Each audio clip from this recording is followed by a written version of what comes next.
प्रदेश में कृषि को लाभ का धंधा बनाने के लिए प्रदेश के मुखिया शिवराज सिंह चौहान की पहल पर बेहतर कार्य किए जा रहे हैं। इसी का परिणाम है कि मध्य प्रदेश कृषि के क्षेत्र में देश का दूसरा राज्य है और पंजाब के बाद मध्य प्रदेश का नाम कृषि के क्षेत्र में गर्व से लिया जाता है।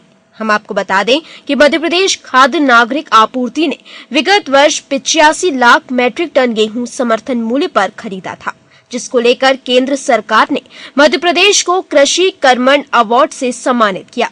इसी को देखते हुए ईएमएस ने खाद्य और नागरिक आपूर्ति मंत्री पारस जैन से खास मुलाकात की, जिसमें उन्होंने गेहूं उपार्जन प्रक्रिया के बारे में बताया। ऐसा रखते हैं उसको जानने की, जैसे गेहूं उपार्जन को लेके जो मध्य प्रदेश के हमारी सरकार की योजनाएं चल रही हैं, जैसे कि हमने जाना कि एसएमएस कर दिया जाता है जिनका पंजीयन होता है कि आपको यहाँ पर आइए और आपका गेहूं का तोल करके उनका पेमेंट किया जाएगा। तो क्या से जो नीति अपनाई है सरकार ने मैसेज वाली, वो क्या हर किसान के पास प्रॉपर वे में पहुँच रही है? क्या उसको समझ रहा है, वो उसको रीड कर पा रहा है ठीक से? हर किसान के पास एसएमएस के माध्यम से जाता है जी कि आपने जहाँ रजिस्ट्रेशन कराया है उस सेंटर पे अपना माल ले जाओ और अपना माल तोला। आजकल एसएमएस कोई इतनी बड़ी बात नहीं, हर किसान भी समझने लग गया। मोबाइल लगता है, मोबाइल से उसको मालूम पड़ जाता है, उसी दिन उसको जाना पड़ता है, इसलिए उसकी बचत होती है। यदि वो पहले चले जाएगा और लोडिंग करके ले जाएगा और उसका माल नहीं तुलेगा तो उसको परेशानी होती है। इसलिए एसएमएस के माध्यम से ही ये सूचना। दूसरा, आपके एसएमएस के माध्यम से एक सुविधा और दी है कि जैसे ही उनका पेमेंट उसके खाते में डल जाएगा, जिसके बाद फिर हम एसएमएस करेंगे कि तुम्हारे खाते में पेमेंट चलेगी। तो सर, कुल मिला के हम ये कह सकते हैं कि जो एसएमएस की सुविधा चालू करी है, ये पूर्णतः एक सफल योजना के तहत है और उसका किसानों को पूरा लाभ मिल रहा है। आज के पहले भी हमने एसएमएस के माध्यम से की थी तो कहीं टूटी रही थी, उसको हमने सुधारा है और पेमेंट की व्यवस्था जो हमने पेमेंट किया है उसकी भी सूचना नया हमने उसमें जोड़ा है, इसलिए डबल सुविधा उनको प्राप्त हुई। मध्य प्रदेश में किसानों को बेहतर सुविधा देने के साथ साथ उनका गेहूं समय पर खरीदा जाए, इस बात का भी ध्यान रखा गया है, जिसके चलते प्रदेश में 2835 उपार्जन केंद्रों के माध्यम से खरीदी की जा रही है।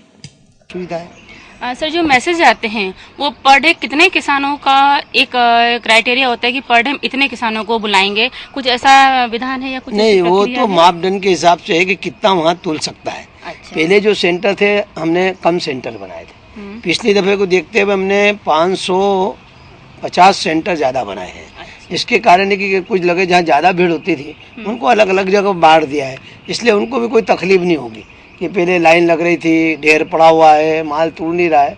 ऐसे कोई नहीं, 550 सेंटर बनाना कोई यानी क्योंकि उनको सब चीजें साधन देना पड़ता है, कंप्यूटर देना पड़ता है, व्यक्ति देना पड़ता है, इस प्रकार की सुविधा पूरी दी है। सर, कोई दिन को कोई पर्टिकुलर टाइम है कि इतने टाइम से इतने टाइम तक ही उनका माल तुलेगा या चेक वितरण होंगे?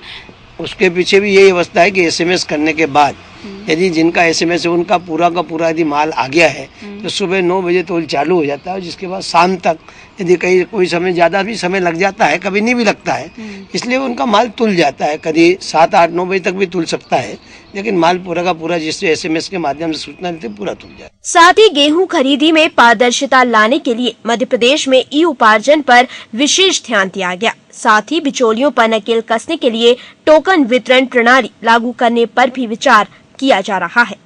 इस प्रकार के कोई दलाल नहीं है। मंडियों में भी हमने पिछली दफे भी ये व्यवस्था करी थी और कहीं हमको ऐसी शिकायत प्राप्त आएगी तो हम उनको टोकन दे देंगे कि भाई जो पहले आएगा उसको पहला टोकन दे देंगे, उसका माल तुल जाएगा, दूसरे नंबर पे आएगा दूसरे पर टोकन तुल जाएगा। ऐसी कोई अभी तक हमारे पास कोई शिकायत नहीं है। और मेरा इस आपके माध्यम से ये जो किसान भाइयों को ये भी कहना चाहता हूँ, किसी को कोई पैसा देने की जरूरत नहीं है, उनका माल यथावत तुलेगा। फर्क यदि आधा एक घंटा ज्यादा कम लग सकता है, इससे ज्यादा कुछ नहीं हो सकता। मतलब हम ये कह सकते हैं कि बिचौलियों की जो मध्यस्थता है वो एक तरीके से खत्म हो गई है। बिचौलियों की आवश्यकता ही नहीं है। किस प्रकार की आवश्यकता बिचौलियों की? इस बार मध्य प्रदेश नागरिक आपूर्ति के माध्यम से 110 लाख मैट्रिक टन गेहूं खरीदने का लक्ष्य रखा गया है। कैमरा पर्सन डैनी खान के साथ रिंकू की report, TMS TV news Bhopal.